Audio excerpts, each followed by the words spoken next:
सैयारा ने मोहित सूरी के लिए क्या Me, बदला? the man of the hour, director of Sayara, Mohit Suri. जो आजकल निब्बा निब्बी रो रहे हैं, एक बार इन्हें मोहित सूरी की आवारापन दिखाई जानी चाहिए।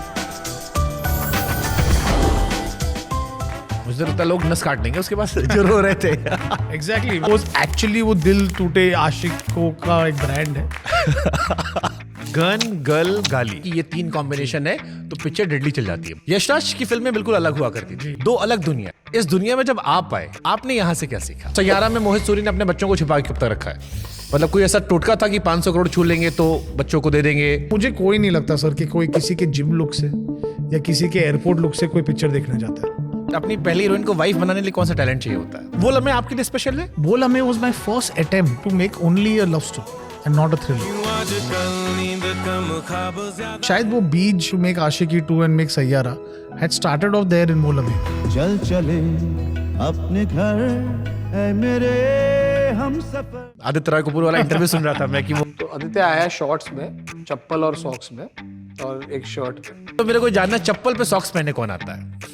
वो भी ऑडिशन में ना, एग्जैक्ट सोचो। आपने आहान को कहा टिकटॉकर है ये लड़का, ये फुल छपरी है। शूटिंग के दौरान वो एक एक करके मुझे अपने पुराने वीडियोस दिखा रहा था और फिर मैंने उसका वो पूरा वो छपरी साइड देखा। आपका मिथुन का बॉन्ड कैसा है? मेरा और मिथुन का रिश्ता मेरी बीवी से भी लंबा है। थे मुझे मेरा फेवरेट उसका हमेशा रहेगा, दिल संभल जा जरा फिर मोहब्बत करने चला है। तो विलेन के टाइम पे जब मिले थे तो इसे मैंने ये गाना तुमको सोच के ही बनाया, जैसे एक बंजारे को घर। जैसे बंजारे को घर। प्रीतम प्लस केके या मिथुन प्लस अर्जित? एक गाना आपने जन्नत में भी दिया था कोई आवारापन का? जरा सा वो गाना जरा सा और लंबी जुदाई एक बैंक। क्या बात कर रहा? हर कोई अर्जित को जानता था सिवाय आपके। मैं उसको बहुत अच्छी तरह जानता था, प्रीतम असिस्टेंट। देखो मिथुन ने बताया कि वो जो द ट्रेन में गाने हैं, दर्द में लब मुस्कुरा जाते हैं, ये अर्जित ने स्क्रैचेस गाए सारे। उन्होंने मुझे एक ड्राफ्ट वापस मेल किया बीते लम्हे का। तो मैंने उनसे पूछा कि अरिजीत ये मुझे भेजा, ये क्या है? तो उन्होंने कहा था कि मैंने दोबारा इसको गाया और मैं इस पे आपका कमेंट चाहता हूँ। बीते लम्हे 100%। अरिजीत इज नॉट समबडी जो अपने सिर्फ नसीब से नहीं बना है, वो अपने मेहनत से बना है। क्रुक इतनी बुरी फिल्म नहीं जितना आपने अपने इंटरव्यूज में कह रखा है। Crook I was trying to be somebody I was not. मुझे बहुत बुरी लगी। क्रूक या एक विलन 2 ज्यादा आप डिसअपॉइंटेड खुद से कहोगे? एक villain 2 in this greed to reach box office success and reach that number जो मुझे एक विलन 1 में मिला था, मुझे वो हाई वापस। बहुत सारे रूमर्स उड़े, जैसे आया कि आप आशिकी 3 में थे। Correct. I was asked to write the film. उनको जल्दबाजी थी, they decided to make the film without me. सिर्फ नाम ही तो आशिकी है, बाकी तो सब मोहित सूरी था। एग्जैक्टली। मेरे को मोहित सूरी से दोस्ती करनी थी। उसका रीजन ये था कि मोहित ने अपने एक इंटरव्यू में कहा कि मेरे पास बहुत सारे स्क्रैचेस पड़े रहते हैं, तो जब मैं गाड़ी चलाता हूँ तो प्ले कर देता हूँ।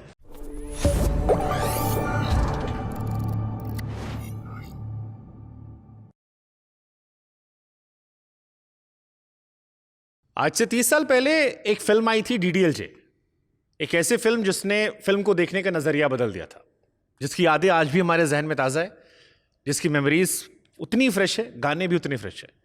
30 साल बाद जब दुनिया ये मान रही थी कि लव स्टोरीज नहीं चलती हैं, तो वहीं से एक फिल्म और आती है जिसने फिर ऑडियंस का नजरिया बदल दिया। मेरे साथ वो शख्स हैं जिनकी फिल्में तो चलती हैं लेकिन उनके गाने बहुत दूर तक चलते रहते हैं। Mohit Suri, thank you so much. Thank you so much sir.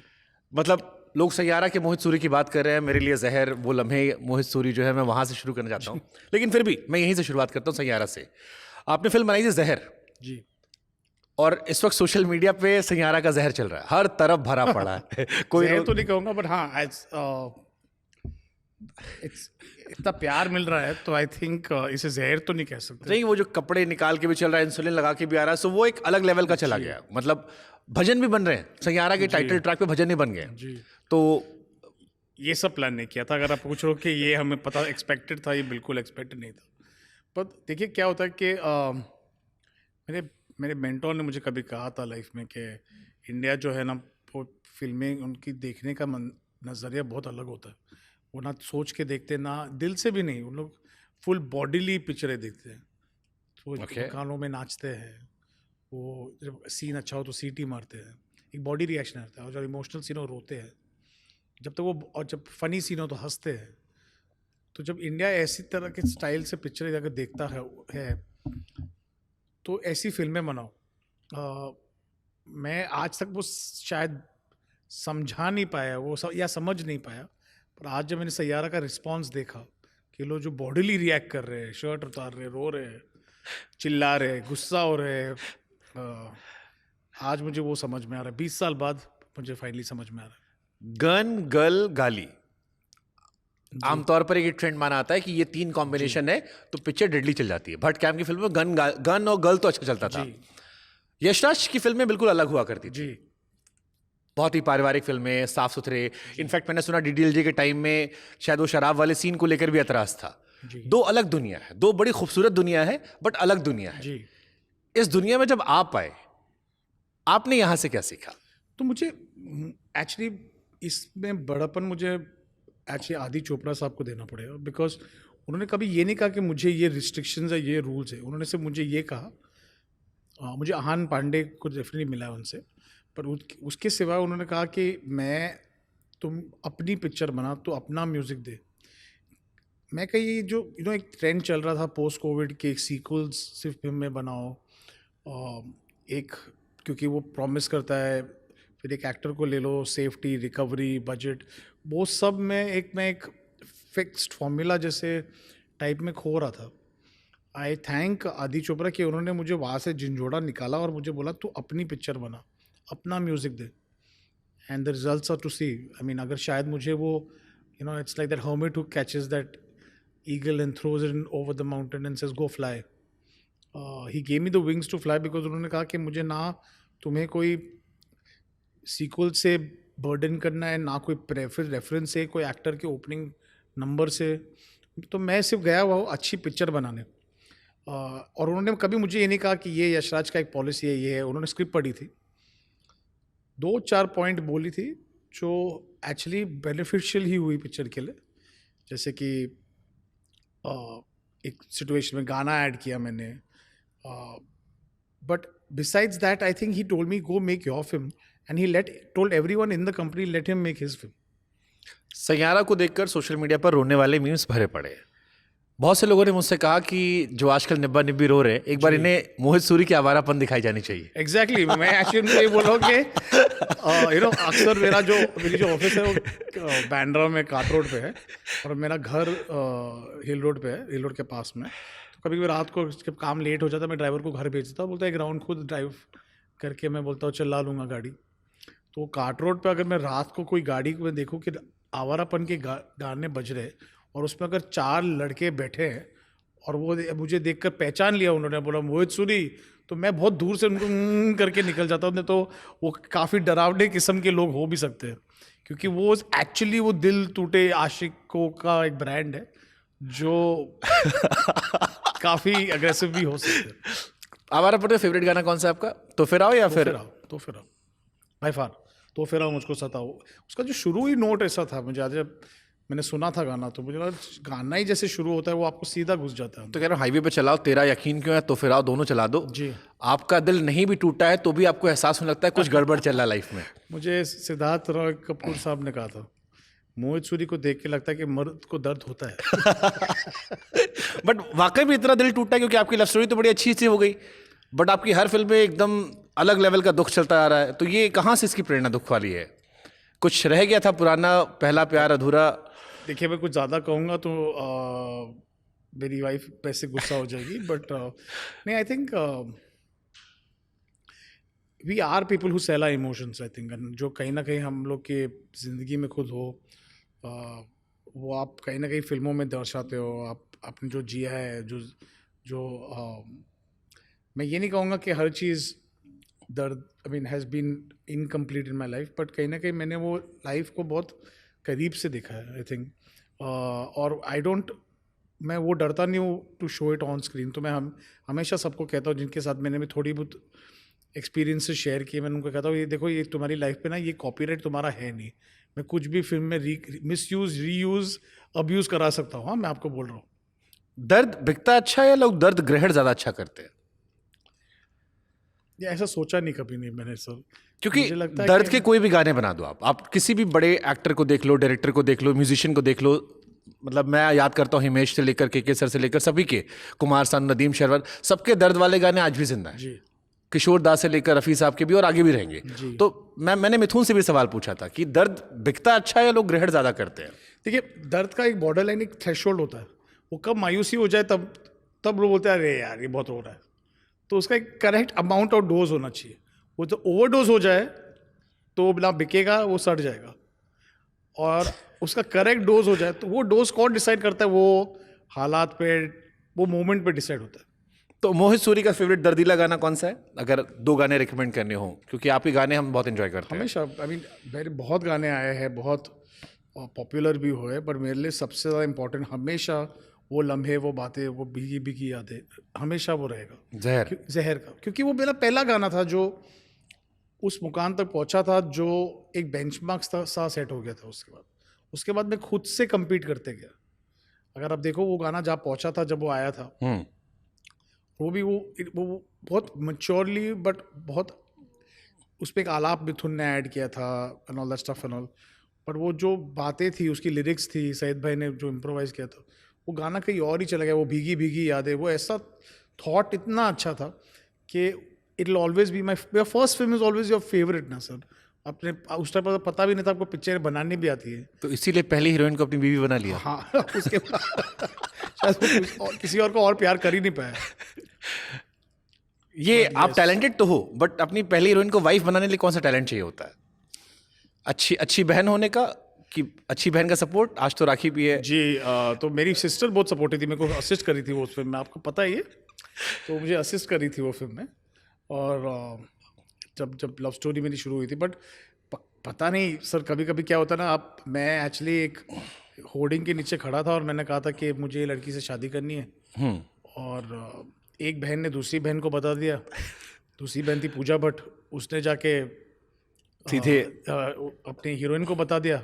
जब मैं पहली बार उनको उनके ट्रायल पे मिला था फॉर पाप, जो उनकी फिल्म थी, तो I was introduced to her as the boy who wants to marry you. तो बहुत एम्बैरेसिंग था। मैंने बोला मैंने तो ऐसे ही बोल दिया था, तुमको कैसे पता लग गया ये? बट आई थिंक कहीं ना कहीं उदिता को ये लगा था कि ये बहुत सच्चा सा लड़का है। तो ये जो गाना था जहर में, अगर तुम मिल जाओ जमाना छोड़ देंगे हम, ये उदिता के लिए तो नहीं बनाया था आपने? नहीं, उदिता ने मेरे लिए बनाया था।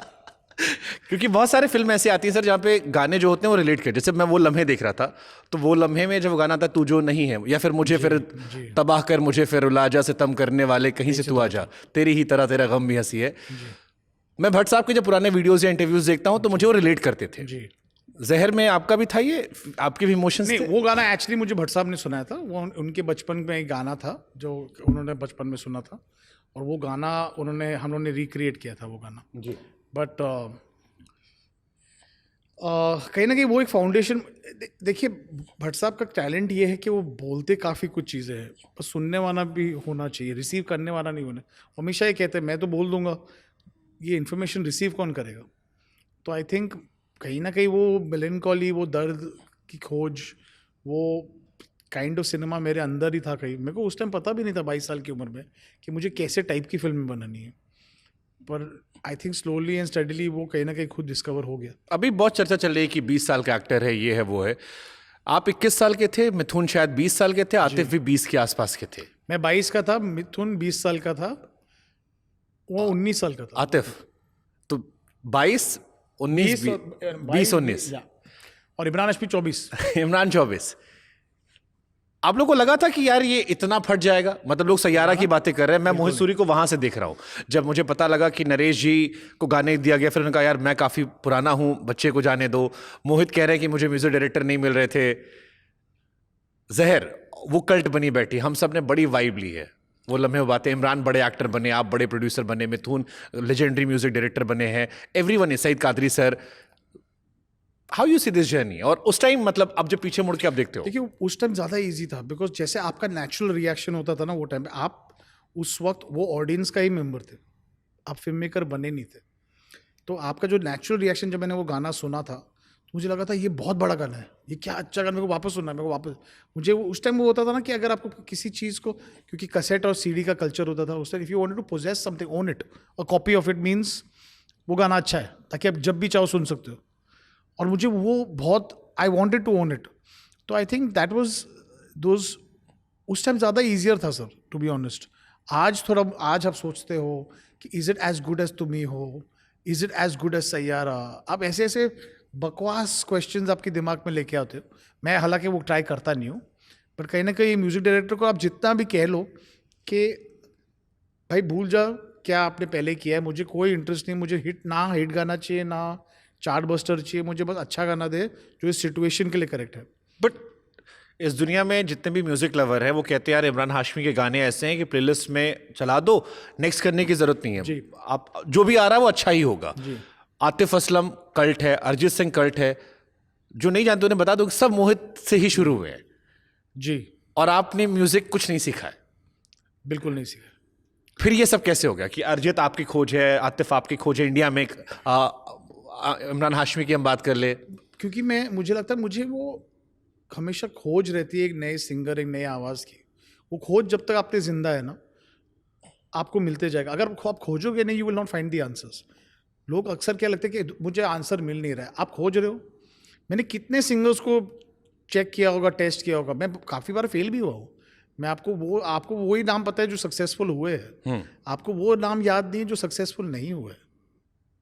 और जो सक्सेसफुल भी हुए हैं वो उनमें कई ऐसे जो आप ही के साथ रह के फिर रह गए। Exactly. फिर मुझे समझ नहीं आता कि इतना जैसे मलंग आई थी, वेद का गाना मुझे इतना फ्रेश म्यूजिक लगा, मुझे लगा फाइनली किसी ने कुछ नया ट्राई किया। एग्जैक्टली। पर वेद वाज फॉर सुपर्ब फॉर मलंग। जो पिक्चर का जो एक मिजाज था, वो टाइटल था, वो सुन के ऐसा लगा था कि गाना इस पिक्चर के लिए बना था। मैं वो पिक्चर लिख रहा था, सर वो गाना जिंदगी के लिए भी बना था। एग्जैक्टली। मैं जिंदगी में पहली बार गोवा और इधर उस गाने को सुन के गया। मैं बैरागी साहब फिर, और मेरे आज भी मैं कभी भी समंदर किनारे कोई रील बनाता हूँ तो गाना मलंग ही लगता है। नहीं तो that's the power of music. That is the power of music. क्योंकि जिस पे सैयारा बनी है, I think music has the power to take you back. गाने वैसे बनाओ कि आपको वो एक मोमेंट के पास वापस ले जाए, एक चेहरे को याद दिलाए, एक वो आंसू, वो दोस्त, वो पहला प्यार, वो पहली बारिश, या वो क्या may be a parent, may be a best friend. पर गाने ऐसे बनने चाहिए जो दिमाग सोचने पे मजबूर ना करे, आपके दिल में रह जाते हैं। तो पहले गाना बनाते हो या पहले फिल्म बनाते हो लिखने के बाद? लिखने के दौरान ही जो मैं राइटिंग द स्क्रिप्ट, मैं गाना बनाना शुरू करता हूँ। और ये कैसे डिसाइड करते हो इससे गवाना है या इससे नया लेना है? फेल भी करता हूँ, कभी कभी बनाता हूँ, मुझे लगता है ये वर्क हो रहा है, और फिर मुझे पता लगता है कि नहीं वर्क हो रहा है, खत्म, आगे जाने के बाद। It's like a writing process. It's like आप सीन लिखते हो, आप आगे जाते हो, क्लाइमैक्स में पूछते हो, आपको पता लगता है ये सीन वापस नहीं लिखना है। तो इट्स अ वेरी, इसलिए मैं न्यू म्यूजिक कंपोजर और सिंगर्स के साथ काम करता हूँ, क्योंकि वो गिव अप नहीं करते। मेरे को मोहित सूरी से दोस्ती करनी थी। उसका रीज़न ये था कि मोहित ने अपने एक इंटरव्यू में कहा कि मेरे पास बहुत सारे स्क्रैचेस पड़े रहते हैं, तो जब मैं गाड़ी चलाता हूँ तो प्ले कर देता हूँ। और ऐसे ही मैंने अंकित तिवारी को ढूंढा, सुन रहा है तू, कि हम गाना प्ले। मैंने उनका गाना सुना था, मैंने लगा था गाना बहुत अच्छा, पर मेरे पास जगह नहीं थी। हाँ, बट पीछे वो आदित्य शायद लोग गुनगुनाने लगे थे। नहीं, फिर एक गाना सेट पे था जो हम लोग इतने ज़्यादा खुश नहीं थे वहाँ से, क्योंकि बाकी सब गाने बहुत खुश थे। तो मैंने बोला एक काम करो, हम लोग ट्रैवल कर रहे थे, एक लोकेशन से दूसरे सिटी जा रहे थे।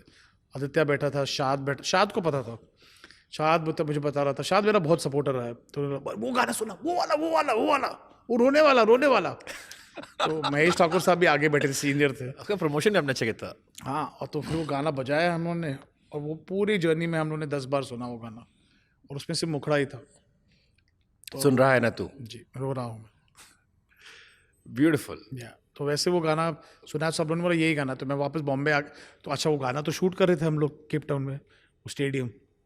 तो मैंने सिर्फ बैक एंगल शूट कर दिया, फ्रंट एंगल शूट ही नहीं किया, ताकि वो फ्रंट एंगल आके इधर बॉम्बे में शूट किया, ताकि वो गाना हम लोग चेंज कर सके। सैयारा में मोहित सूरी का फेवरेट गाना कौन सा है? 3 गाने, 6 है तो 3 तो मैं कर सकता। देखिए, अब एक गाने को डिसाइड करने से, स्पेशली यंग म्यूजिक डायरेक्टर्स के साथ, तो मुझे ऐसा लगता है कि मुझे अपने बच्चों में से किसी को डिसाइड करना पड़ रहा है। बट सबसे ज्यादा सुने कौन से आपने? मतलब सारे अच्छे नहीं, मैं एक्चुअली मैंने साथ के बर्बाद से बहुत खुश हूँ, मैं धुन से तो बहुत ही खुश हूँ। और मैं सचेत और परंपरा से अच्छे लोग मेरे को कभी लाइफ में नहीं मिले। और विशाल मिश्रा तो मैं पहला वो शख्स था जिन्होंने उनके टैलेंट को पे बिलीव किया था। ये एनिमल से पहले लोगों को ये पता भी नहीं है। तो मेरा उनका रिश्ता बहुत पुराना जाता है, 10 साल पहले। मैं हमेशा बोलता था ये बहुत बड़ा स्टार बनेगा। Vishal is very good friend of mine. And he will agree to this. हाँ, बट मुझे इसमें एक मैजिक सा दिखा, जब मुझे हमेशा पता था, पिक्चर का टाइटल नहीं था, और मुझे हमेशा पता था ये गाने का सिचुएशन ये पिक्चर का टाइटल बनेगा। और ये गाना जैसे Tanishk Faheem Abdullah, Arsalan Tanish is very underrated. और इरशाद भाई, हम सब मिलकर how we made this song. I think इसका जो प्रोसेस था, हम इसमें कुछ मुझे ऐसे वापस एहसास दिलाया जैसे मैं वो लम्हे वो बातें हुए वापस काम कर रहा हूँ। ये अलग कल्चर्स, अलग जगह से लोग साथ मिले और फिर एक गाना बना जो एक्चुअली एक नॉन फिजिकल ऑब्जेक्ट है, जो आपको इतना रुला सकता है, आपको हंसा सकता है, आपको फील करा सकता है। तो मुझे ये पूरा प्रोसेस बहुत बहुत अच्छा लगा। I felt I was going back to my basics. तो मुझे याद है, ये ख़त्म होने के बाद मैंने अपने दोस्त को फ़ोन किया था, शाद को और आदित्य रॉय कपूर को फ़ोन करके बोला था, यार मैं आज बहुत खुश हूँ, मैं अब भी ज़िंदा हूँ, 20 साल बाद भी गाने बना रहा हूँ। अच्छा, मेरे को सबसे चीज़ ये लगती है, अभी मैं लास्ट इंटरव्यू में कह रहा था कि मोहित सूरी को जिसकी कास्टिंग में थोड़ा डाउट होने लगता है कि ये थोड़ा अजीबोगरीब इंसान है, वो उसके साथ कल्ट निकलती है। आदित्य रॉय कपूर वाला इंटरव्यू सुन रहा था मैं कि वो, एक तो मेरे को जानना है चप्पल पे सॉक्स पहने कौन आता है।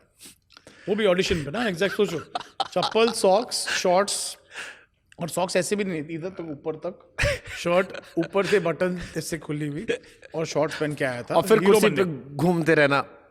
और वो है मेरा दोस्त आदित्य रॉय कपूर, वो है ही ऐसा। और ऐसे ही आपने आहान को कहा कि ये बिल्कुल मेरे को टिकटॉकर छपरी वाला लड़का लग रहा था। नहीं, मुझे नहीं लग रहा था, इनफैक्ट जब वो आया था बहुत अच्छा स्वीट लड़का हाँ, लगा। ये 2 इंटरव्यूज हैं। मैंने कहा भी कि एक जहां आपने कहा है कि बहुत स्वीट इनोसेंट है, वो बैड बॉय नहीं लग रहा, फिर एक जगह का आपने कहा ये फुल टिकटॉकर था। उस वक्त मैंने देखा नहीं था वो सब, उसके ऑडिशंस। एक्चुअली आपको स्टोरी नरेशन का ऑर्डर देखिए, वो इंपॉर्टेंट है। मुझे आदि सर ने बोला था, ये मैंने तुम्हारी स्क्रिप्ट पढ़ी, ये लड़का तुम्हारा कैरेक्टर है। तो मैं बोला ठीक है, मैं मिलता हूँ ऐसा कैरेक्टर को। और आया एकदम एक स्वीट इनोसेंट सा बॉय मेरे ऑफिस, वो भी बैंडर में। मेरे को लगा ये थोड़ी वो क्रिश कपूर का कैरेक्टर कर सकता है, जो चीख के चिल्ला के एक जर्नलिस्ट को मार रहा है और कह रहा है से द नेम, और वो एग्रेशन, वो एंगर, वो इसके अंदर है या नहीं है। क्योंकि वो इन्फ्यूज़ करना बहुत मुश्किल होता है। थोड़ा बहुत वो डिस्कवर करना ईजी होता है सर, वो इन्फ्यूज़ करना बहुत मुश्किल होता है। तो बोला नहीं वो ही है। फिर मुझे वो दिख नहीं रहा था। फिर मुझे जब थोड़ा वक्त उनके साथ बिताने पे, फिर मैंने जब उनके साथ बाहर गया है और जब वो हम लोग पिक्चर के बारे में बात नहीं कर रहे थे, and he stop calling me sir and start calling me, मैंने कहा मुझे मोहित ही बोला, मेरे को ब्रो भरने लगा। बट आई थिंक उसके बाद I realized, I found the Krish in him. फिर शूटिंग के दौरान वो एक एक करके मुझे अपने पुराने वीडियोस दिखा रहा था जो उसने उतार दिए थे, और फिर मैंने उसका वो पूरा वो छपरी साइड देखा। तो मैंने बोला तू ये पिक्चर क्या कर रहा है इससे? हाँ। तो ही इज गॉट, मैं इसे ये कह रहा था कि I think there is a whole other dimension in him which people have not discovered. वो जैसे नाचता है, वो जैसे कॉमेडी करता है, वो जैसे मिमिक्री करता है, he is got a whole other side जो मैं इस पिक्चर में यूज नहीं कर पाया। बट आई थिंक ये भी एक सीख है ना कि आप एक इंसान को अगर आप नजरिया अपना बड़ा कर लो, उसमें से बहुत सारे वर्जन और निकल कर आ जाएंगे। 100%, बट दैट्स एक्टिंग ऑल्सो। पर मुझे लगा था कि इस फर्स्ट फिल्म में जब आप न्यू कमर को कास्ट कर रहे हो, the character should be kind of close to, at least have वो इमोशन उसके अंदर होने जरूरी है जो आपको आपके कैरेक्टर के लिए चाहिए। आपकी एक फिल्म आई थी वो लम्हे। जी। एक तो आप अपने फिल्म का प्लीज वो जो बैक एंड का होता है डाला करो यार, क्यों? क्या? लोग एंजॉय करते हैं। मतलब मुझे तो एक तो लगता है कि आपने एक्टिंग क्यों नहीं की। मेरे को हमेशा ये मेरे मन में थॉट आता है, यू गुड लुकिंग गाय जो अच्छी बातें करता है, बहुत कॉन्फिडेंट है। मैं इतना रूथलेस हूँ अपने एक्टर्स के साथ, क्योंकि अगर बाई चांस मैं एक्टिंग करने की कोशिश करूँ तो देखो सब चढ़ जाएंगे मेरे पे, क्योंकि मैं इनसे इतना काम करवाता हूँ, इतना मेहनत करवाता हूँ कि वो अभी बोलेंगे अभी आया ऊट पहाड़ के नीचे, अभी आओ तुम भी। बट आपके बैक एंड वीडियो बड़े अच्छे होते हैं। जैसे वो लम्हे जब आ रही थी तो मैं उसका वीडियोस देख रहा था और मेरे को वो वीडियो पता नहीं इंटरनेट से गायब क्यों हो गया। वो जब रोलिंग टाइटल का जो वीडियो है, हाँ, वो लम्हे मेकिंग का एक वीडियो था, द मेकिंग ऑफ वो लम्हे, Okay. मुझे वो नहीं मिल रहा। अब किसी ने डाला होगा, हटा दिया होगा। तो बड़ा खूबसूरत वीडियो था कि बाकी लोगों की तरह मुझे भी आप कहते हो मुझे भी डाउट था कि इन्होंने परवीन बॉबी का इस्तेमाल किया, बट जब लास्ट डे था he was the only man who was there, and then I thought कि ये स्टोरी लोगों को पता लगनी चाहिए। एंड फिर भट्ट साहब, एक तो भट्ट साहब की आवाज़, भट्ट साहब का अंदाज कि उस औरत की बर्बादी ने मुझे आबाद किया। वो लम्हे कल्ट फिल्म बनी। कंगना आज बहुत बड़ी स्टार है, कंगना को उससे शायद डेब्यू में अवार्ड भी मिला था जी, उसी साल। वो लम्हे आपके लिए स्पेशल है हमेशा, क्योंकि अगर आप देखो कि ये इमोशनल, तो देखिए जब आप शुरू करते हैं आपका करियर तो आपको नहीं पता आपके लिए कौन सा जॉनर बना है। मुझे लगता है आपका जॉनर आपको ढूंढता है, आप आपके जॉनर को नहीं ढूंढते।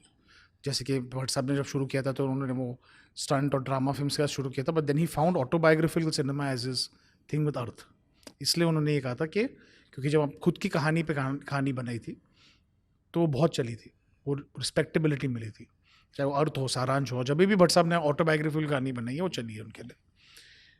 तो ही फाउंड हिज सिनेमा, इसलिए वो कहते कि उनकी बर्बादी में मुझे अपनी आबादी मिली। मैं खुद अपना सिनेमा ढूंढ रहा था, मैंने 2 थ्रिलर्स कर दिए थे, बट वो लम्हे वॉज द फर्स्ट।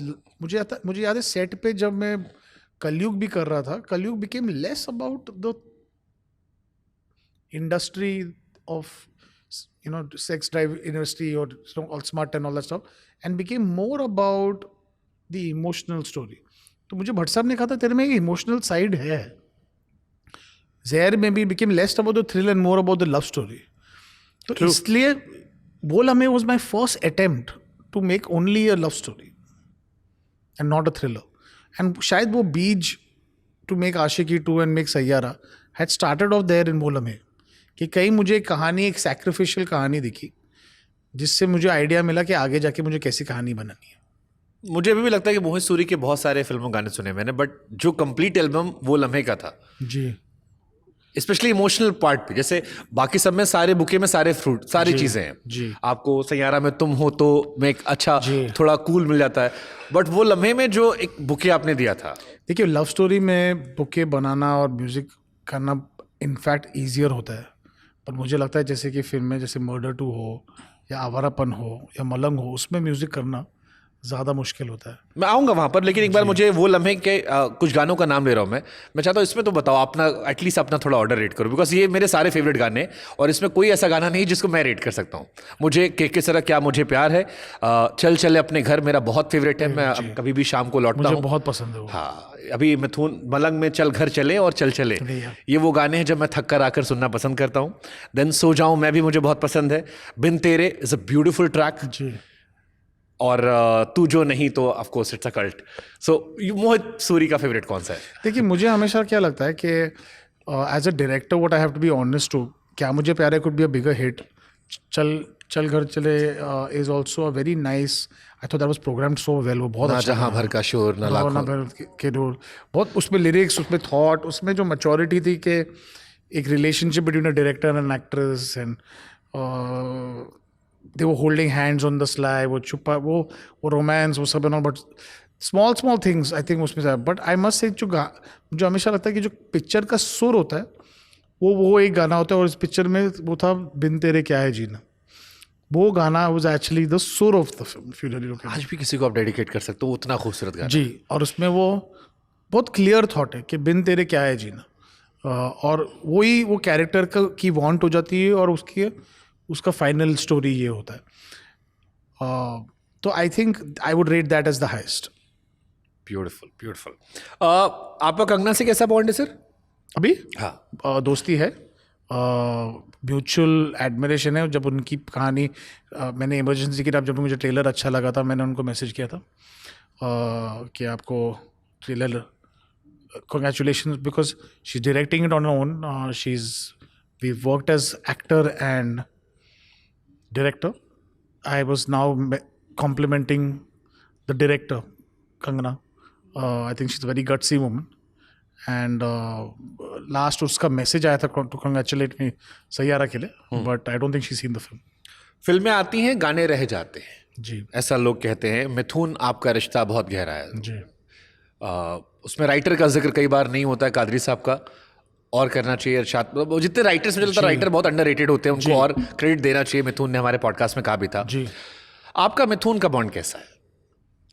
तो लास्ट मेरे बर्थडे पे हम लोग जब बात कर रहे थे, तो हम लोग डिस्कस ये कर रहे थे कि मेरा और मिथुन का रिश्ता मेरी बीवी से भी लंबा है। I think I know Mithun before I met my wife actually, but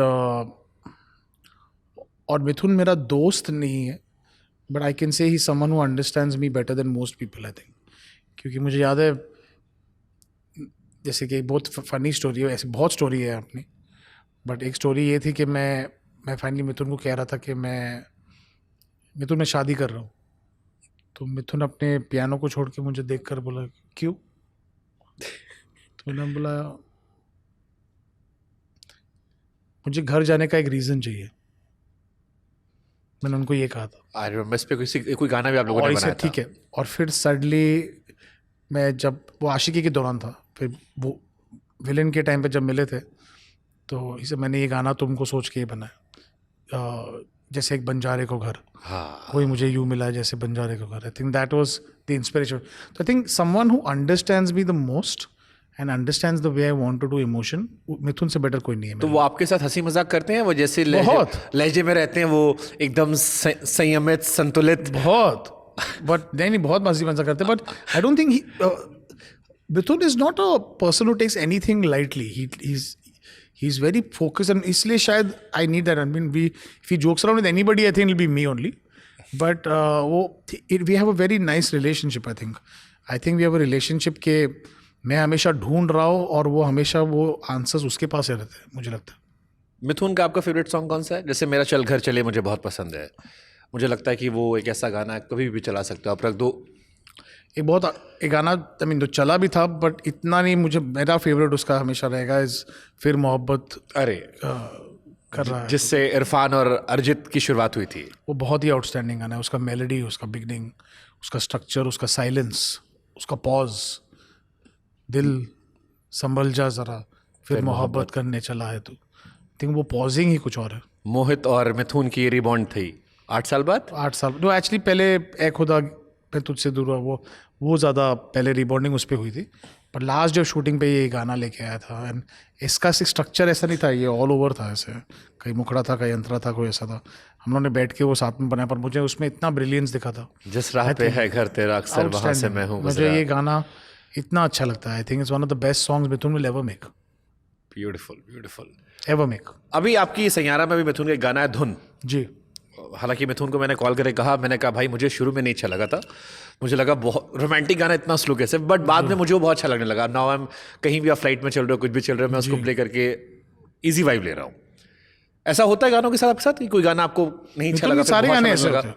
मिथुन के सारे गाने ऐसे हो, लोग अक्सर एक बीट ढूंढते हैं, एक पेस ढूंढते, पर मिथुन में जो खामोशी है, जो साइलेंस है, और जो मुझे कैरेक्टर के लिए चाहिए था और जो सीन के लिए चाहिए था कि उसका दोस्त के साथ झगड़ के वो अकेले जाके परफॉर्म कर रहा है, तो आई थिंक उसके लिए वो साइलेंस चाहिए था। और मुझे हमेशा ये दिखाना था कि तो जैसे आदि सर ने मेरे को पूछा था, ये आदमी झगड़ता है, बुरा आदमी है, गाली देता है, वो सब करता है, बट जब गाता है तो उसके आवाज़ में सच्चाई हो, तो मतलब यही गाना है इसके लिए। ये अरिजीत शायद पहले नहीं गा रहे थे, मैंने सुना था कोई और गा रहा था। जी, we were trying somebody else, but then I think वो गाने को जो ज़रूरत थी, जो मिथुन को लगा था ज़रूरत थी, और मैं हमेशा ये चॉइस म्यूज़िक डायरेक्टर को देता हूँ। मैं कभी अपना चॉइस इम्पोज नहीं करता हूँ।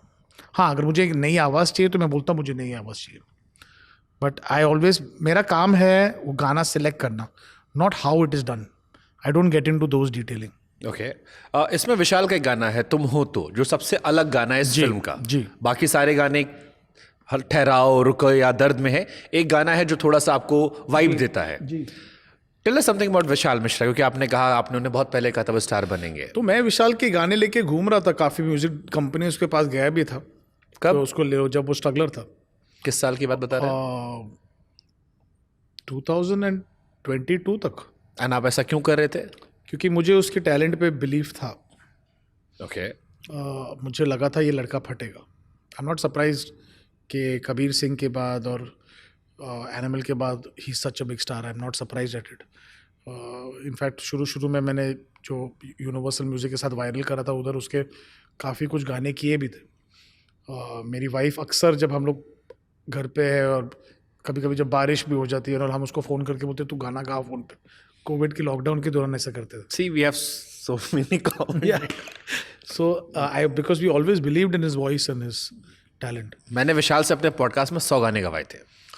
आई थिंक वो गा भी लेगा एक्चुअली। हाँ, तो he so I always believed it, but most of them didn't believe in that time, and now when and I love the way कि even if people didn't believe in him, this man didn't give up. He kept his head, kept working on his work, and it's about one song which suddenly has changed everything for him. That day I went, उनके studio गया था तो देखा सारे company के music label बैठे थे।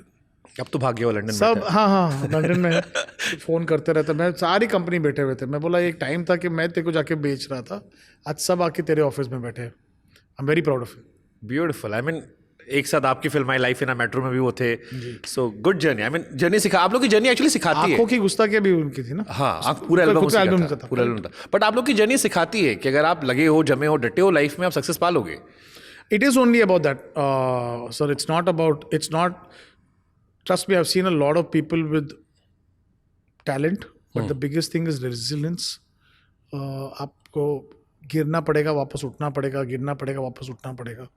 वो जो गिर के लगते गिरे ही नहीं है ना, उनका प्रॉब्लम है. जब गिरो तो आपको ये एक्सेप्ट करना पड़ेगा कि आप गिर गए.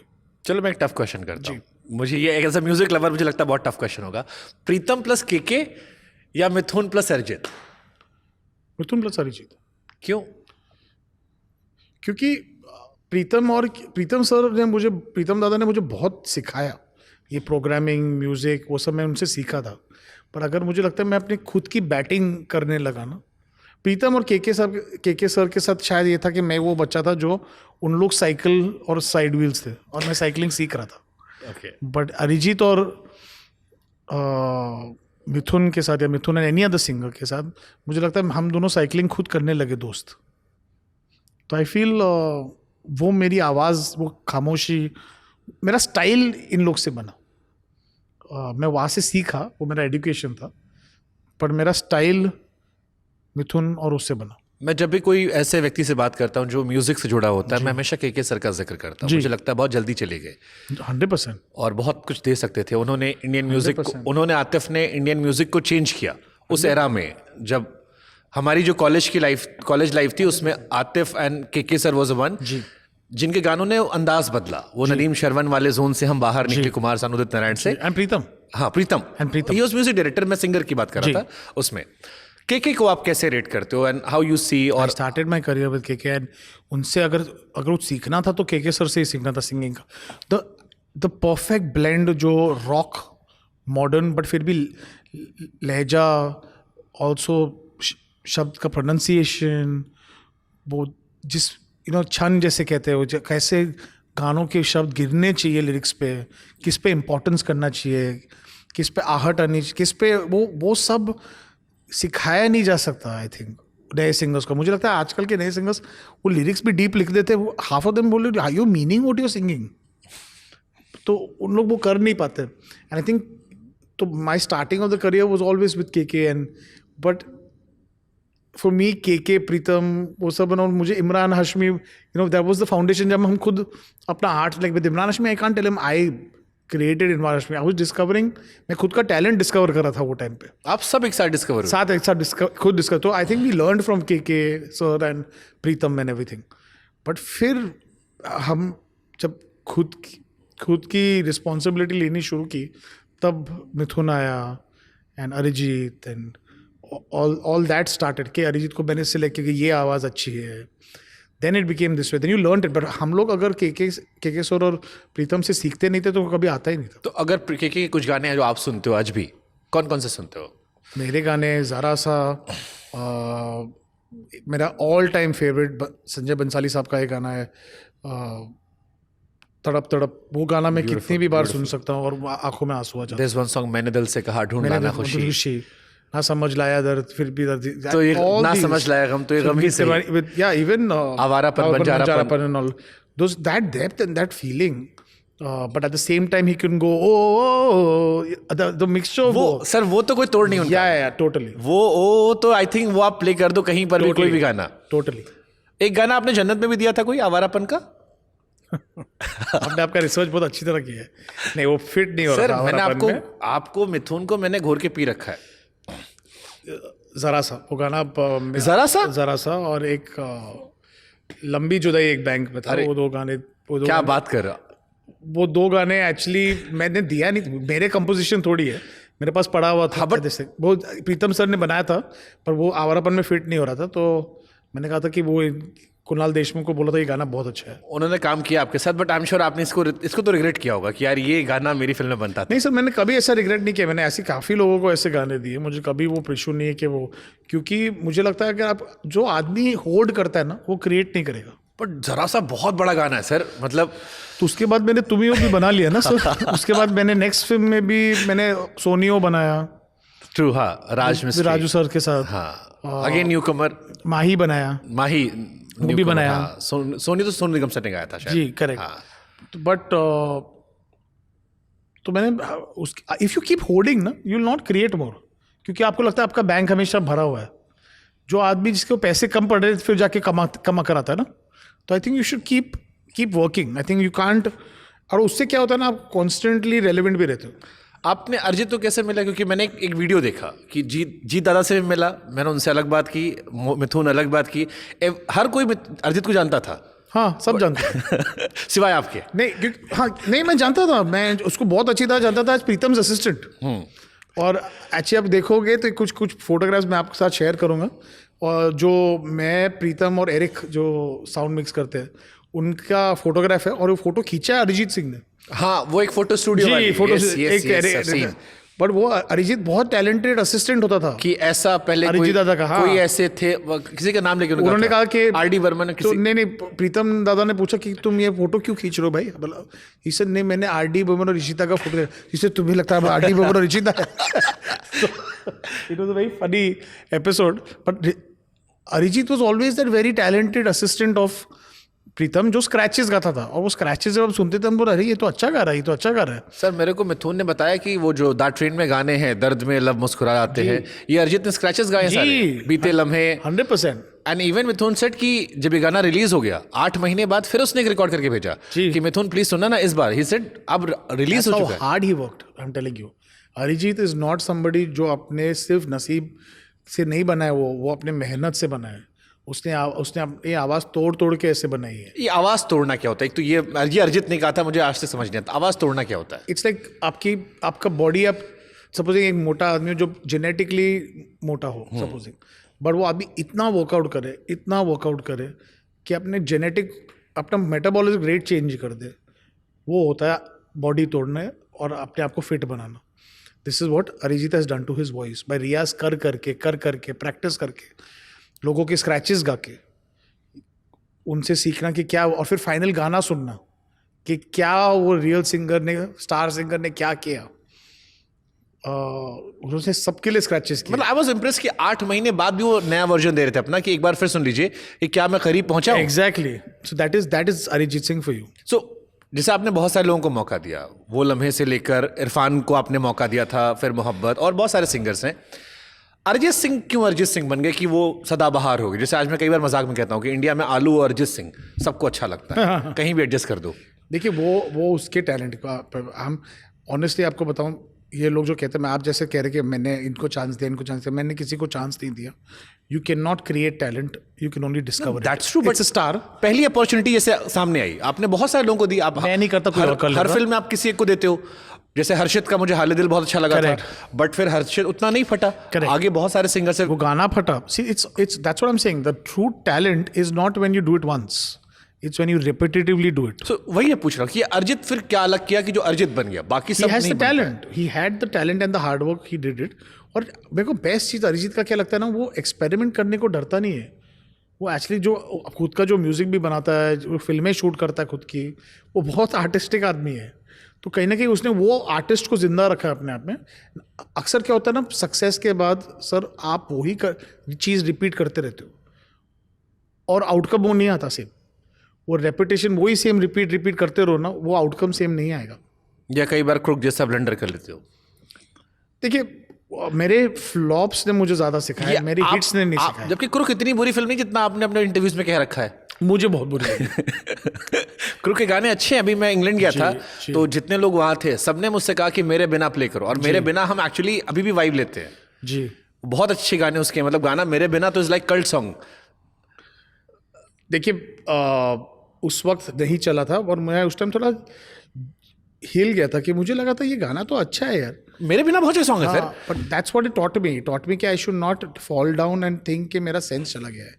मेरे बिना इज़ अ गुड सॉन्ग। हाँ, जो मैं लोगों को प्लीज़ करने के लिए सडनली एक पंजाबी ट्रैक डाल दो, एक डांस ट्रैक डाल दो, ऐसे टाइप के ट्रैक्स डाल दो क्योंकि आजकल ये चल रहा है, मैं वो हुई नहीं, वो पर्सनालिटी हुई नहीं। फिल्म वो मोहित सूरी वाली फिल्म नहीं थी। एग्जैक्टली। तो बट क्योंकि क्या हो गया था कि इसके पहले जो फिल्म अगर चल गई तो लोग बोलते अगर तुम अपने लाइफ में थोड़ी कॉमेडी डाल दो, थोड़ा सा नॉर्थ इंडियन टच डाल दो, तो आप ज़्यादा कमर्शियल हो जाओगे। क्या होता है जब आपके पास फेलियर होता है ना, तो कोई आपको सिखाता नहीं है, आपको खुद सोचना पड़ता है। जब सक्सेस आ जाता है तो आप सबकी सुनने लगते हो, सब आ जाते हैं आपको सिखाने कि आपको और बेटर कैसे कर सकते हो, and in that grid you make. तो राज 2 चल गई थी लोगों को सुनने के लिए, मैं सुनने लगा तो क्रुक बनाई। पर फिर क्रुक की गिरने से मुझे ये पता लगा कि आपको go back to my core, rediscover my roots, and I made Murder 2। तो सफल होने पर क्या सावधानियां बरतनी चाहिए? सफल होने पे किसी की नहीं सुननी चाहिए, क्योंकि लोग आ जाएंगे आपको सुनाने कि ऐसा करोगे तो फेलियर ऐसा में हो भी जाए। किसी की नहीं सुननी चाहिए, क्योंकि लोग आ जाएंगे आपको गिराने।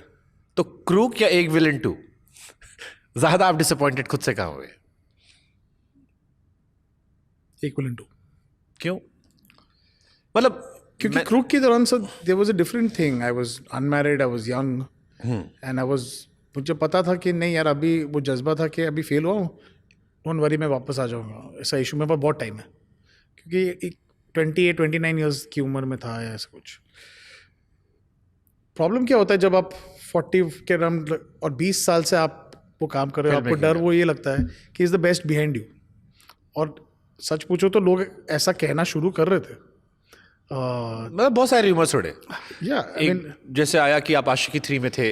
correct, and I actually they decided to make the film without me was a is true? choice, because yeah, it is true ये एक विलन 2 की वजह से।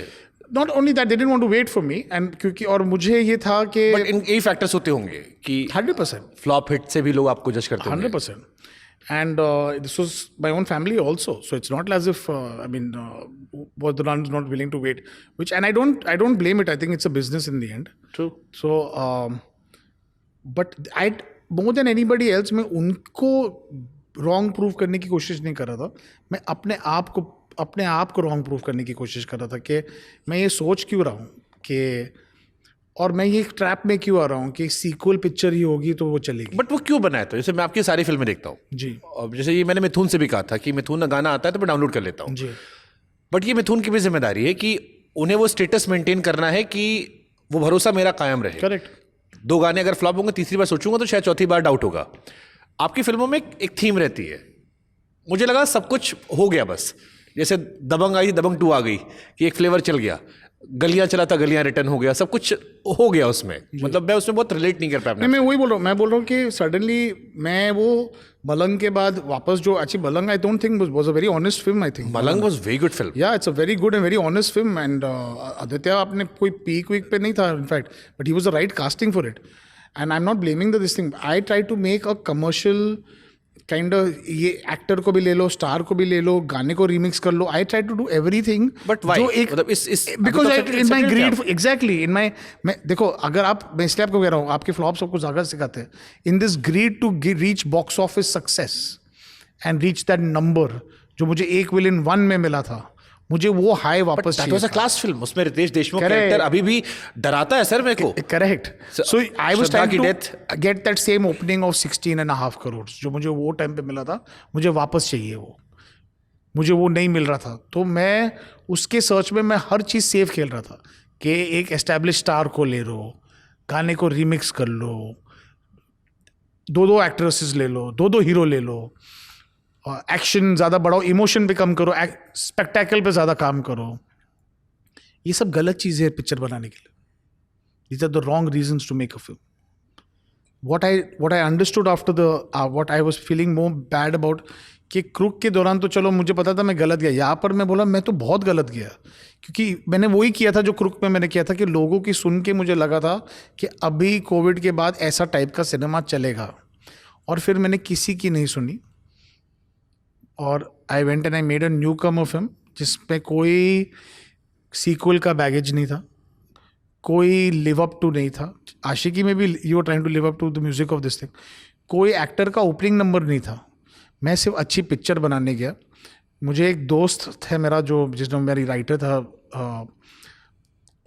तुषार हीरंदानी, जिसने श्रीकांत बनाई थी, और मुझे वो पिक्चर इतनी अच्छी लगी थी, गुड फिल्म। और मुझे लगा था कि यार वो दोस्त मेरा बड़ा भाई जैसा है, वो after writing Masti and after writing Dhamaal, वो बोल रहा था मुझे काम अच्छा करना है। I am not that this thing, but he wanted to do his own kind of way of making. He didn't also want to make a sequel film.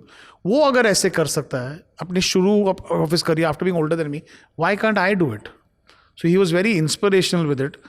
और वो बेचारा कुछ भी ही said you stop concentrating on your songs, मेरे को वो बोल रहा था. मतलब इसे तुम रीमिक्स क्यों कर रहे हो यार, तेरे तो गाने रीमिक्स करते लोग. एग्जैक्टली मतलब मुझे वो फिल्म देखी डिसअपॉइंटमेंट आई फेल्ट यार, क्योंकि मैं वो लम्हे जहर कलयुग वहां से आपको देखते हुए आ रहा हूँ 100%. तो वहां पर एक कोई डिसअपॉइंटिंग फेस था. उसमें भी एक अलग स्टोरी भी ये है कि वो एक्चुअली स्टोरी और ज़्यादा इमोशनल थी, पर वो बनते बनते कम इमोशनल बन गई. But I blame my self for that. तो आशिकी 3 से हटना या आवारापन 2 में ना होना ज्यादा पेनफुल क्या है? आज कुछ भी नहीं, नॉट आफ्टर सैयारा. क्योंकि मुझे लगता है अगर मैं वापस उस पर जा रहा हूँ तो मैं वापस उस गली में जा रहा हूँ कि एक सीक्वल का हम वो रिक्रिएट करने की कोशिश करते हैं कि वो फीलिंग आशिकी में मैं क्या कर लूँगा बिना आदित्य और श्रद्धा के, मुझे बताइए. वो भी तो जुड़े हुए थे उससे. सिर्फ नाम ही तो आशिकी है, बाकी तो सब मोहित सूरी था. एग्जैक्टली. वो आशिकी टाइटल उसलिए डाला था उस टाइम पे क्योंकि ऐसे, और आशिकी इतनी खुली भी नहीं थी. कोई 3.5 करोड़ की खुली थी, ऐसा कुछ बड़ा खुली भी नहीं. गानों ने फिर नहीं, वो पिक्चर ने it took it to some other level. It's not like वो आशिकी का सीक्वल हमको ज़्यादा हेल्प किया गया. अभी उसके बाद अभी वो कल्ट फिल्म हो गया, लोग उसको रीयूज करना चाहते हैं, वो अलग बात है. बट अभी ये प्रोजेक्ट टाइप बन रहा है and I don't know whether that I fit into this. शायद other people do. I you were initially part of Aashiqui 3. No, I was asked to write the film and मुझे ना sir after villain ऐसा था कि नहीं यार मुझे पहले स्क्रिप्ट लिखने दो. उनको जल्दबाजी थी. मैंने बोला नहीं, मैं स्क्रिप्ट लिखने से पहले अनाउंसमेंट नहीं करूँगा. तो they said we'll move on to another director. I said it's fine. So they moved on to Anurag. I have assisted him also. Dada is someone I really look up to. He's a really good director. But I don't know after that what the scene is right now, whether they're making it or not copying. But ऐसी कौन सी picture होती है जिसका title हमेशा change हो सकता है? I don't know how they're doing it. That's not my place to do anything. विशाल के गाने शायद उसमें है, जितना मुझे पता चला है कि सारे गाने विशाल के हैं उसमें. नहीं, प्रीतम दा कर रहे हैं ना म्यूजिक. मुझे विशाल गा रहा है. हाँ, It's his voice. हाँ. Could be that. आवारापन में क्यों आप नहीं हो? क्योंकि इमरान हाशमी से जब मैंने पहली बार पॉडकास्ट में पूछा, मैंने कहा भाई आवारापन, लंबे बाल, वो स्टाइल. पता नहीं, उन्होंने अप्रोच ही नहीं किया मुझे. तो ये तो घर की बात थी.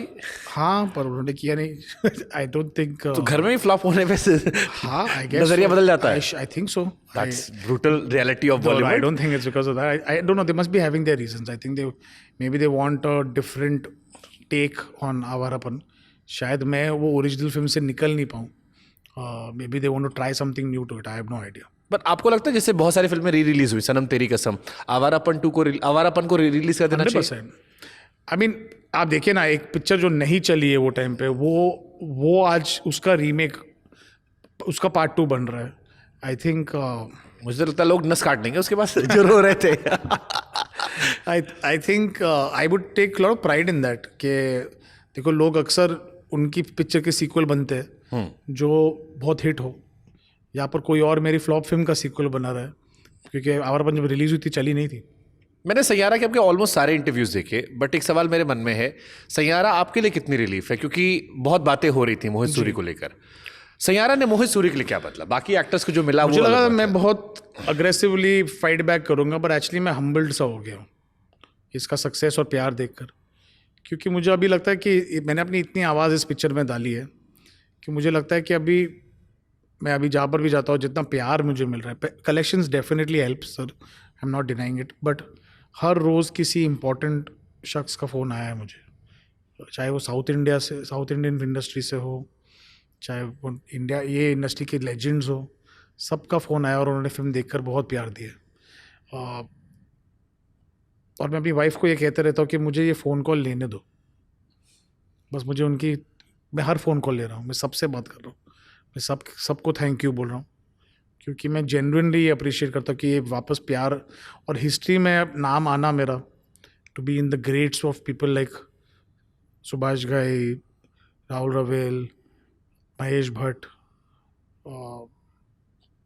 राज कपूर विद बॉबी, राकेश रोशन विद कौन है प्यारे, ऐसे लेवल, ऐसे नाम, न्यू कमर फिल्म्स जो ऐसे लिस्ट में मेरा नाम मेंशन भी होना, चाहे मैं नंबर 100 हूँ वो लिस्ट में, उनका नाम भी आना I think is a very prestigious moment for तो you think it's a blessing in disguise कि जो पीछे डेंट लगा था, पीछे लोगों का नजरिया बदला था, उसने आपके अंदर और भूख पैदा किया कि मेरे को प्रूफ करना है? 100%।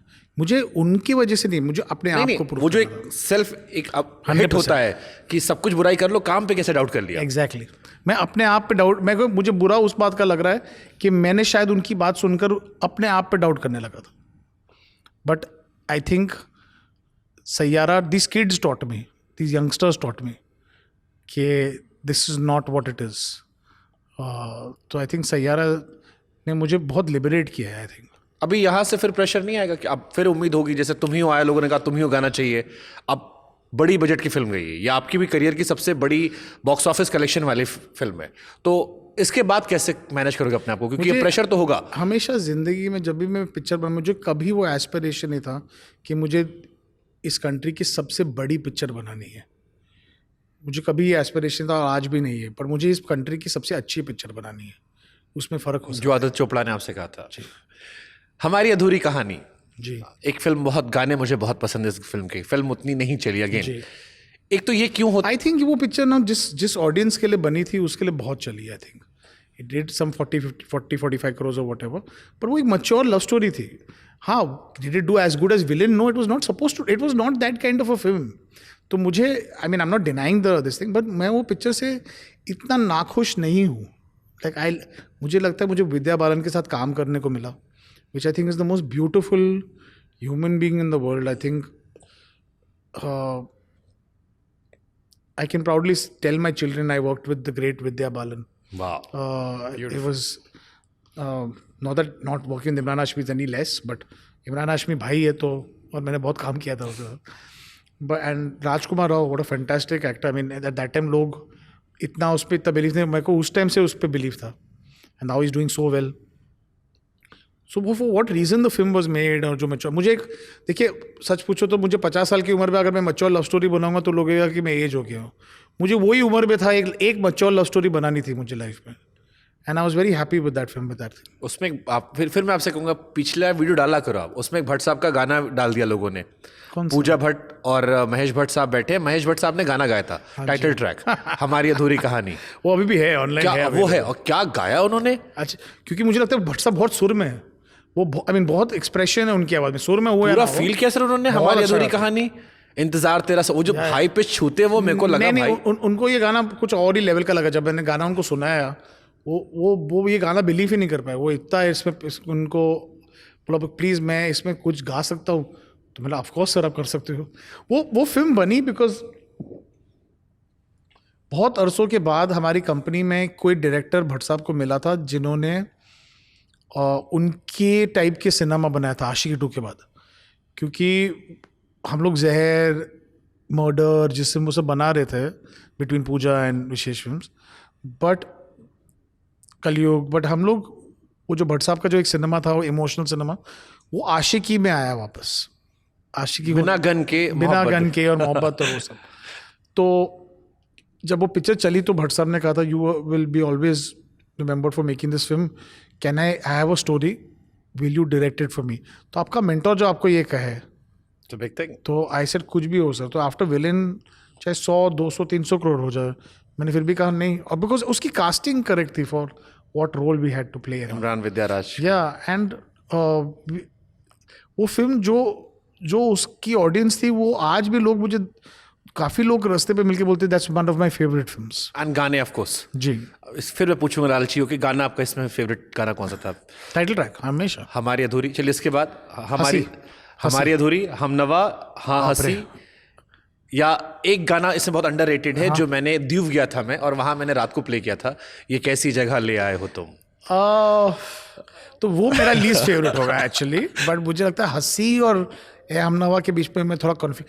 चलो हंसी को मैं नंबर 2 दे देता हूँ। क्या खूब रब ने दिया, बिन मांगे इतना दिया, वरना बहुत ही मिलता अच्छा काफिरों को खुदा। मुझे वो टैलेंट भी बहुत अच्छा लगता है। अमी मिश्रा, आई think is a very talented guy. I did a podcast with him and I asked him कि आई क्यों लौट गए आप यार भोपाल में? अब दोनों लोग गाने ऐसे क्यों नहीं? मेरे को एक बहुत अच्छा गाना दिया है, सच अ गुड गाय। वो भी हमारे पॉडकास्ट में शॉर्ट्स पहन के आया था। अभी उसने एक भजन रिकॉर्ड किया है, क्या पता उनकी मुराद पूरी, जैसे आप मिल गए यशराज को मंदिर में। हाँ, वो मैं एक्चुअली अपने सन को लेके गया था, क्योंकि बेटे को लेके गया था, क्योंकि वो उस मंदिर में सारे भगवान की मूर्ति है, तो मैं सब भगवान एक ही जगह पे उनको मिला रहा था एक्चुअली, क्योंकि मुझे लगा अगर मेरे बेटे को सिखाना है कि गणेश जी कैसे लगते हैं, शिव जी कैसे लगते हैं, तो मुझे अलग अलग मंदिरों में लेके जाओ। ये एक मंदिर था जो जुहू में है, जहाँ पर सारे भगवान साथ, उनकी सारी छोटे छोटे मंदिर है उसके अंदर ही सारे भगवान ने एक साथ आशीर्वाद दिए। एग्जैक्टली, और उसी टाइम पे मैं मिल गया इन लोगों को। मैं नॉर्मली इतना जाता नहीं उधर। आपकी हाफ गर्लफ्रेंड के गाने बहुत अच्छे थे, फिल्म भी अच्छी लगी मुझे जी। मैंने किताब नहीं पढ़ी थी, तो मैंने पहली बार देखी और मेरा ब्रेकअप हो रहा था उस टाइम, तो मुझे और ज्यादा फील हो रही थी कि मैं फिर भी तुमको चाहूंगा। जी। उसमें अमी के 2 गाने आपने गवाए थे, एक लॉस्ट विदाउट यू, एक गाना कोई और था। नहीं, एक ही था लॉस्ट विदाउट यू, कि दूसरा राहुल मिश्रा का था। ओके। अमी मिश्रा, राहुल मिश्रा। हाँ, तो ये जो नए नए सिंगर अमी मिश्रा, राहुल मिश्रा, ये आप इनको कैसे, ये आपको पकड़ते हैं? मेरे को राहुल मिश्रा तो इनफैक्ट मिला था ऐसे वाइल एक विशेष फिल्म के ऑफिस में बाहर बैठा हुआ था, वो ऐसे और गिटार लेके गा रहा था। He was that kind of person and I found so much talent in him. तो उन्होंने मुझे ये गाना जब दिया था, मैंने बोला था ये गाना मैं अपनी, उसको एंड तक बिलीव नहीं होता ये गाना पिक्चर में यूज़ होने वाला। और मुझे मिथुन ने हमेशा कहा था कि ये बहुत टैलेंटेड आदमी है। तो बहुत सारे डीजे सुकेतु को भी नहीं बिलीव होगा कि उनका भी गाना चल जाएगा ऐसे। देखिए सर, रिस्क जो लेंगे तो सक्सेस उनको ही मिलेगा। I think success belongs to the people who will take the risk. लोग अक्सर क्या करते हैं ना, वो सेफ खेलने के चक्कर में वही पुराने नहीं, वही सेट फॉर्मूला से चलते हैं, और वो सेट फॉर्मूला आपको सेट रिजल्ट देगा, बट आपको जो अनयूजुअल सक्सेस चाहिए वो नए से ही होगा। और मैं आपको ऑनेस्टली बोल रहा हूँ, बहुत जगह मैं फेल भी हुआ हूँ। इसीलिए डीजे सुकेतु पैसा नहीं लेते आपसे? आज तक नहीं लेते, आज तक 1 रुपया नहीं लेते मुझसे। हाफ गर्लफ्रेंड में आपका फेवरेट गाना कौन सा था? मैं फिर भी तुमको चाहूंगा। फिर भी तुमको चाहूँगा, और बारिश के बीच में मैं डिसाइड नहीं कर पाऊंगा। बारिश बहुत ही अनयूजुअल गाना है, ये मौसम की बारिश। फिर भी तुमको चाहूंगा भी एक hit, no doubt about it. There some उसका सिंप्लिसिटी, और मनोज ने मुझे एक्चुअली ये सिर्फ, मनोज मुंतशिर, हाँ, उन्होंने मुझे सिर्फ ये पोइट्री उनकी नज़म सुनाई थी। मैंने उनको कहा था ये लेकर रखो, मैं बनाता हूँ इसका कुछ। जैसे विलन में हमदर्द मुझे बहुत अच्छा लगता है। हमदर्द के बारे में बातें कम होती है, बट हमदर्द बहुत अच्छा गाना। और उसकी वजह है कि मिथुन, वो गाना मुझे उसने बहुत लेट दिया था, तो मैं उसको इसलिए इतनी जल्दी प्रमोट नहीं कर पाया। वो बिजी था आशिकी के दौरान अवार्ड खींच लेने के लिए, तो जहाँ पे कांड कर जब, हाँ। ठीक है। मोहित सूरी, अभी सैयारा जैसे हम वापस देख रहे हैं, सैयारा के बाद मोहित सूरी क्या है? और सैयारा में मोहित सूरी ने अपने बच्चों को छिपा के कब तक रखा है? मतलब कोई ऐसा टोटका था कि 500 करोड़ छू लेंगे तो बच्चों को दे देंगे? नहीं, एक्चुअली ये प्लान, ये आइडिया शुरू में जब पोस्टर वो सब लॉन्च करना था और अनाउंसमेंट करनी थी, मैं बोल रहा था कि मुझे नहीं करनी है, क्योंकि मुझे अननेसेसरली वो उनको बाहर इसलिए नहीं निकालना था, क्योंकि I wanted people to talk about the film and not के एंड जब भी ये बच्चे बाहर आए तो उनके पीछे एक कहानी हो, लेकिन जैसे पिक्चर की कहानी। डर भी था कि ऐसा ना हो कि मीडिया में कुछ इंटरव्यूज में कुछ निकल जाए तो नहीं, फिर एक पोस्टर आ जाता है, फिर लोग पहचानने चालू करते हैं, फिर एक गलती कहीं भी हो जाती है। और आजकल वीडियो बनाना और ऐसे ट्रोल करना आजकल एक फैड सा हो गया है। आई थिंक लोग ज़्यादा ट्रोल करते ताकि उनको ज़्यादा व्यूज़ भी मिले। तो I didn't want that pressure on this children only. I didn't want them to fall into the limelight. और मुझे कोई नहीं लगता सर कि कोई किसी के जिम लुक से या किसी के एयरपोर्ट लुक से कोई पिक्चर देखने जाता है।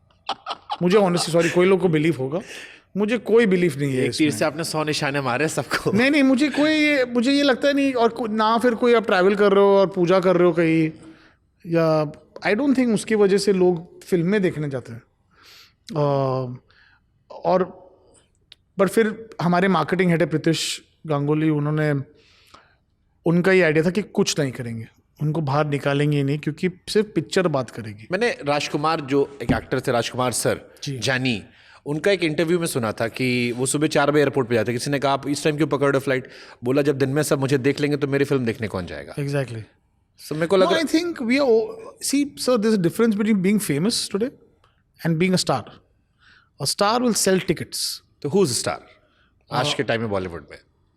Ranbir Kapoor is a star, Ranveer Singh is a star, Hrithik Roshan is a star, Shahrukh Khan is a star, Salman Khan is a star, Amir Khan is a star. They're stars because they, no matter what happens, people will go to the theater to watch them. But मुझे लगता है कि just being famous, कि आपके बहुत ज़्यादा followers हो, that doesn't mean people go to the theater to watch you. कि फॉलोअर्स ने भी क्या सब बर्बाद कर रखा है? एग्जैक्टली, बिकॉज आई थिंक क्योंकि बीच में मैंने सुना कई डायरेक्टर्स या कास्टिंग डायरेक्टर हायर कर रहे थे, कई एक्टर्स ने शिकायत की वही कि- गलती हो गई, वही गलती हो गई। तो फिर ये एक्टर्स अपना जिम लुक करने लगे, फिर एयरपोर्ट लुक करने लगे। मुझे डर क्या लग रहा है कि आजकल एक्टर्स फैशन की ज़्यादा बात करते हैं और डायरेक्टर्स बिजनेस की ज़्यादा बात करते हैं और कोई आर्ट के बारे में बात नहीं कर रहा। There is less discussion on stories and roles. उनको पता है कौन सा फैशन शो, कौन सा ट्रेंड, कौन सा ये चल रहा है। कोई फिल्म में और रोल्स के बारे में बात नहीं कर। कि एक पता लगता था एक टाइम पे कि ये डायरेक्टर ऐसी पिक्चर बना रहा है और वो उसके लिए कास्ट नहीं या कास्ट को ढूंढ रहे, तो एक्टर कॉस्ट्यूम पहन के आ जाते थे उनके ऑफिस में। वो नहीं हो रहा है आजकल। यशराज के साथ काम करके आपने यशराज का बैरियर तोड़ा, आपका भी बैरियर टूटा, भट्ट कैम्प का भी टूटा। अब हो गया, फिल्म हिट हो गई, सब हो गया। अब आप लोग कुछ और प्लान कर रहे हो या अभी एंजॉय कर रहे हो सिर्फ कि लेट्स नहीं, see how it goes? I'm actually, we'll see how it goes, but more than anything else, sir, I want to get back to writing. वो ज़्यादा इम्पोर्टेंट है। और थोड़ा सा डिस्ट्रैक्टेड हूँ मैं आजकल, क्योंकि जैसे मैंने आपको खुशी कहा, में। मैं हर रोज़ किसी का फ़ोन आ जाता है और मैं वो 1 घंटा उनसे बात कर लेता हूँ, क्योंकि मुझे पता नहीं एक फ़ोन नेक्स्ट टाइम कब आएगा। तो वो फ़ोन कॉल, डरते हो असफलता से? असफलता के नहीं, ये प्यार से मैं बहुत खुश हूँ। ये प्यार, सब डरते हैं असफलता है, पर मैंने बहुत असफलता देखी भी है। मैं उसकी वजह से नहीं कर रहा हूँ, मैं जस्ट उनके आवाज़ में वो जैसे वो पिक्चर देखते हैं उनका एक नेचुरल एक रिस्पॉन्स आता है, जिसके लिए मैंने पिक्चर बनाई थी। सर सारे फिल्म मेकर ना अगर आपको ये कहे कि वो सिर्फ सक्सेस के लिए पिक्चर बनाते हैं ना, वो झूठ बोल रहे हैं। We all want to somewhere touch somebody, we want to matter, we want to have emotionally contributed to someone's life, made a difference. और वो phone calls make me feel that way. Okay, rapid fire segment एक रखा है sir मैंने छोटे छोटे आपके लिए। एक ऐसा गाना जिसे आपने रिजेक्ट किया, बहुत बड़ा हिट हो गया।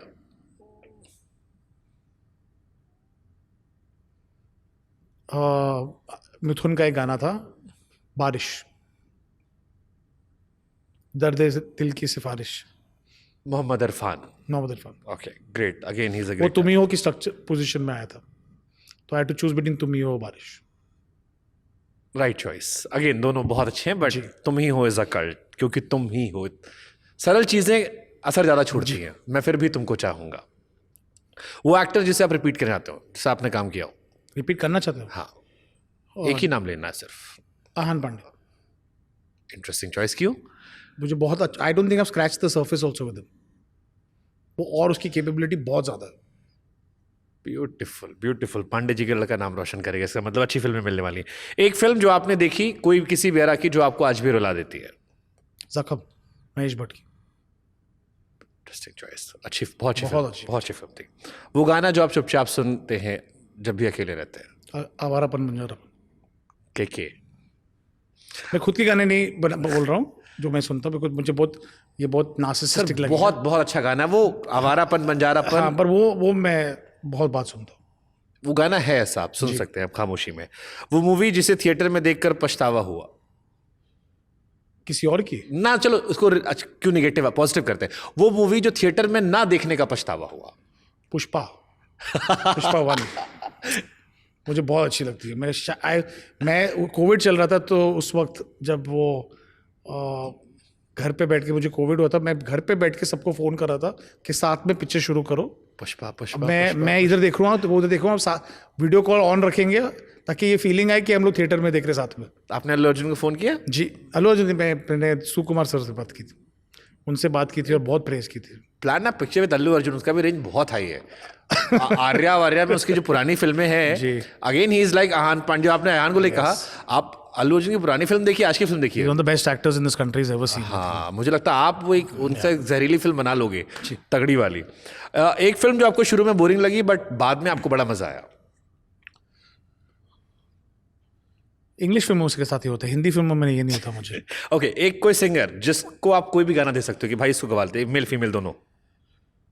सोनू सर कोई भी गाना गा सकते हैं और किसी के जैसे भी गा सकते हैं। आपको पता ही है, ये सबकी मिमिक्री कर सकते हैं सोनू सर। तो आपकी फिल्मों में किनको मारते हैं?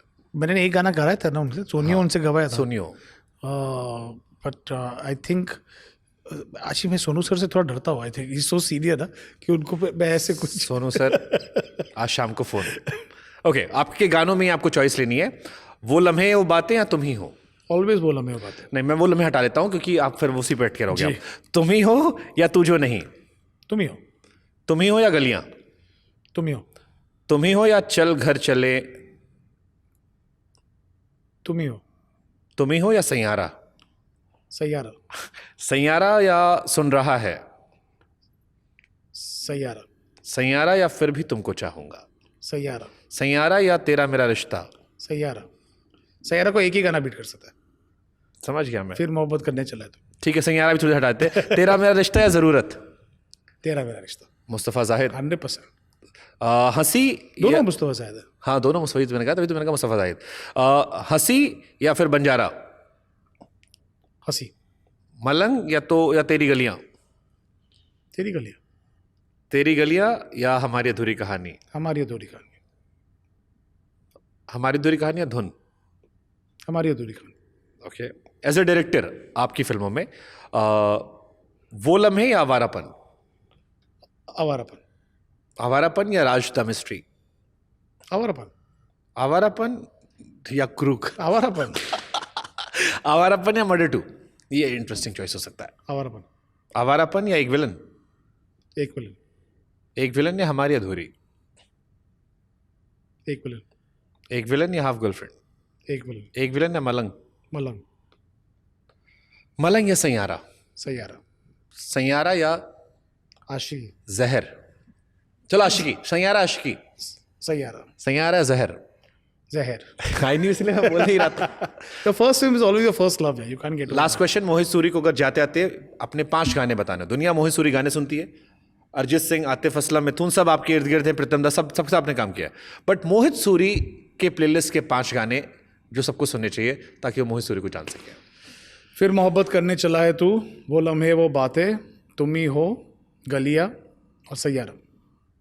टाइटल ट्रैक 3 गाने में थून के, विच डिफाइंस की आपका पति पत्नी वाला रिश्ता पर हमारा। इतने गाने हैं तुम्हें और क्या, I mean like there so many songs you have missed, like I really like, जैसे मलंग का title track, I like one of the song Humraah, मुझे बहुत पसंद बहुत पसंद है sir. There too many song, Chal Ghar Chale is a really good song, तो I even can't हम फिर ना मिले कहीं was a good very song. Good song, so I think it's difficult for me to decide between my own song. Ankit Tiwari का combination आपके साथ बहुत अच्छा है। Yes, always has been. सुन रहा है ना तू, सुन रहा है तू, सुन रहा है गलियां, ना तू, गलियां फिर ना मिले। अभी अगला प्रोजेक्ट सर कुछ हिंट दे दो। अभी तक तो जॉबलेस हूँ, and I am available for anyone who is looking out there, but I still have to write my next film. Grudges पालते हो आप? जी, ग्रजेस पालते हो? जैसे बहुत सारे लोगों ने रिजेक्ट किया होगा बीच में, बिल्कुल नहीं, इग्नोर किया होगा, क्वेश्चन किया होगा। नहीं, मैं ग्रज अपने आप से लग रहा था, उन लोग से नहीं, उनसे नहीं। Lovely talking to sir. उम्मीद करता Same हूँ कि here. अगली फिल्म जब आएगी इसी तरह मुस्कुराते हुए और ज्यादा समय लेके, बिकॉज Thank you. 1 घंटे में मोहित सूरी को एक्सप्लोर करना मेरे लिए बड़ा मुश्किल था। बहुत जल्दी कट किया मैंने, तो जो दर्शक सोच रहे हैं कि मैंने काटा क्यों, वो इसलिए काटा ताकि मेरे 4 सवाल और ऐड हो जाए, क्योंकि you so आप much. 1 घंटे में एक्सप्लोर करने वाली चीज नहीं है। Thank you so much. Thank you so much sir, lovely talking.